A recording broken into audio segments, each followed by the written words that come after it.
Welcome back, everybody. We are going to tee this off with where we left off last segment, which was talking about what's been coming out of the woodwork with all of the sexual harassment accusations. And of course, Dr. Samantha is a trained psychologist, so she is going to help us just understand what's going on, especially from a woman's perspective, of why this has taken so long to become, I don't know if the right word is mainstream or just open, but please, however you can dive into this, because I think this is going to be new for a lot of us. Sure. Just starting to be mindful of it, or what does it mean, and what women have as options. So please, I would love to hear your perspective on all of this. Well, as I was saying before, it's women have been harassed and assaulted for generations, and it was never the thing to ever talk about. It's been, when women are abused in families, nobody talks about it. People get away with it. Men get away with it. And so it's some of it is societal conditioning and social conditioning, and some of it is our own wiring and conditioning also. So we've raised boys to feel like they can do whatever they want without consequence. And in the workplace, that's just been played out over and over and over and over again. When you talk to women, when you read the articles, what you see is women not feeling safe enough to speak up, or speaking up to HR and talking to people, and then it just gets brushed off and brushed under the carpet. People getting paid off, and then that's it. That's the end of it. But there's no sense of safety, no psychological safety in the workplace where women have felt comfortable enough to speak out. And so what's happening now, honestly, there's like a cultural shift happening right now. Right. And I'm not entirely clear exactly. We could maybe get political about it, and that may be the reason why, it's such a hot button thing right now. But it's set the stage for women to be believed a little bit more than has ever happened in the past, and to feel a little bit more safety in numbers. And so that it's just coming out. I think there's a lot of men in a lot of powerful places, in a lot of companies, shaking in their boots right now. Because I think a lot of men, I've had men contact me and say, did I harass you when I did this? And what's been interesting is explaining to them, well, actually, yes, and them still not wanting to accept that behavior did cross the line.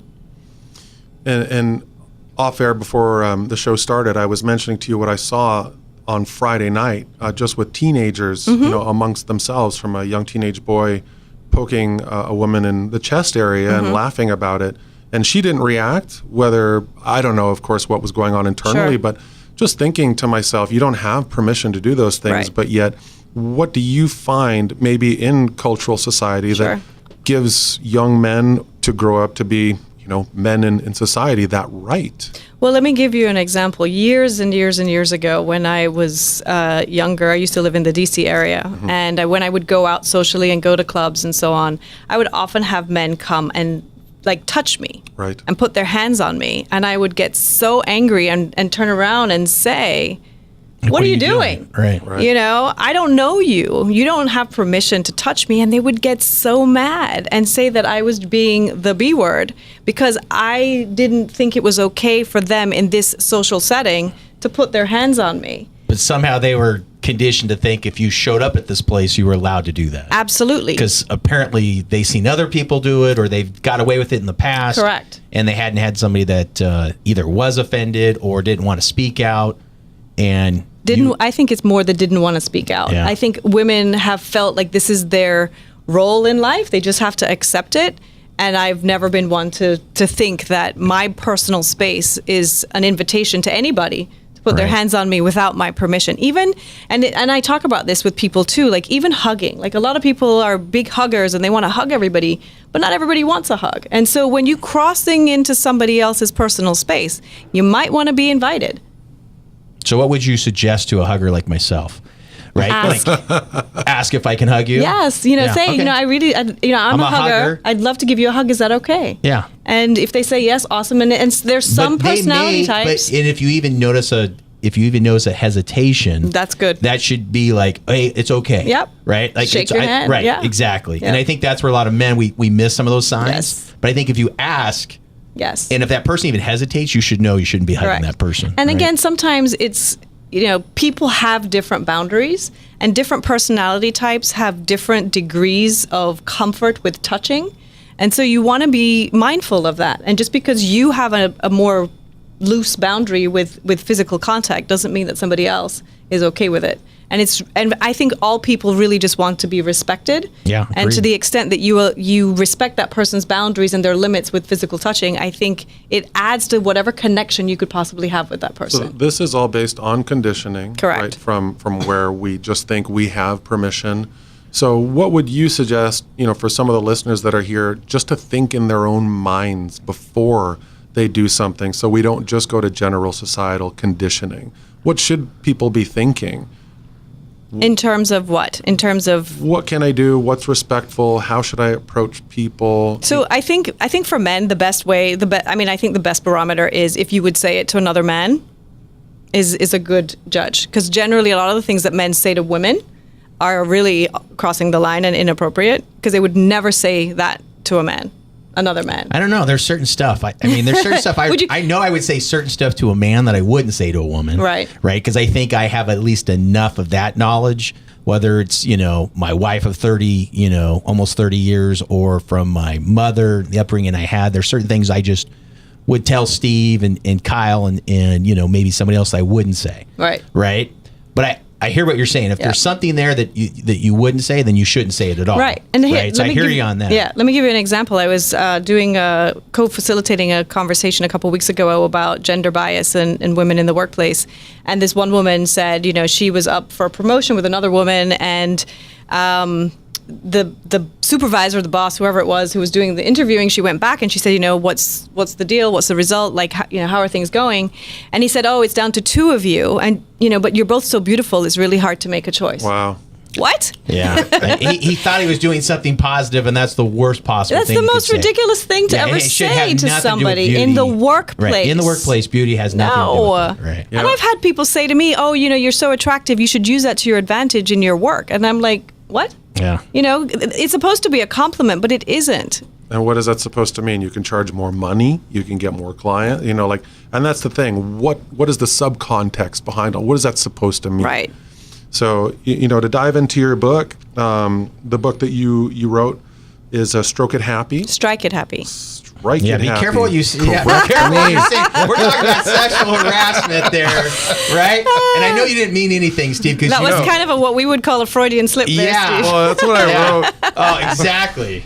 You guys might have been talking to me while I put the Strike It Happy. I'll Yeah. put an eye over here. It's Forgive Strike me. It Happy, 101 Reflections to Revolutionize Your Life. So it's not a cover to cover, I have to read this entire thing type of book. It's a tool, and it's quotes and then some information about the quotes and then an action item on how to implement that specific item for the day. So I do a lot of work around mindset and how to take action in your life. And so that's what this book really is. It's about how to be more positive thinking and how to take action in your life to make your life better and grow yourself. And for the people that have given you reviews on the book, what have they said, or how has that book implemented or found its way into their life, so our listeners can know if they go look They for use the it on book? a daily basis. They sort of, and I do this the same way. I pick it up and I don't, it's not a in order kind of thing. I just open it, and what I found spiritually is that whatever I land on for that day is the information that I need and the thing that I need to implement on that day. So it's very much divinely guided. And everything in there is some useful nugget for you to be able to grow, and that's the information that and the feedback that I've gotten from people wherever I've taken it and sold it, and people who've had it. They love it. That is wonderful. And Yeah. and one of the things that fascinated me in a talk that I had the pleasure of just watching you talk to an audience at the women in the Women's Network was just about how we even talk about young men or young women, like our children growing up.